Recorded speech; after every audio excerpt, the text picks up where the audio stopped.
Joningizga tegmadimi shu kelov? Yo'q. Ulardan yaxshisini topolmayman.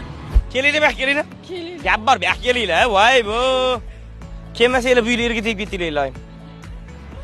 Mayli sizda. Ana uni beramiz xudo xolos, qo'lingizni duoga ochib. Yaxshi joylarga ato qilib, qaynotasi bilan 8 aka ukasi bor, 4 ta opasi boriga tushsin iloyim. Siz sizmi? Gulsevar. Gulsevar. O'zi mana hayotda gul sevarmi yo pul sevarmi? Ikkalasi ham. Ya bittasi.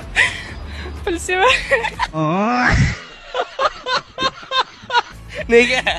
Yo'q, pulga hamma narsa sotib olsa bo'ladi. Yo'q. Ha, pulga baxt sotib olsa bo'ladi. Yo'q. Yo'q.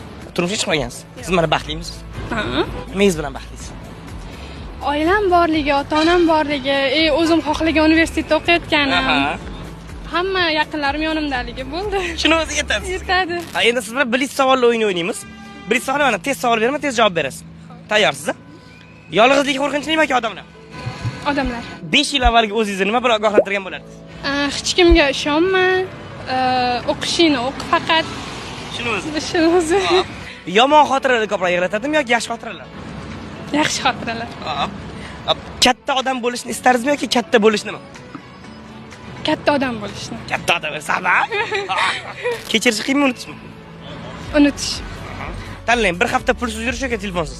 Telefonsiz. Sizga aytilgan eng chiroyli yolg'on? Bilmadim. Eng katta orzungiz?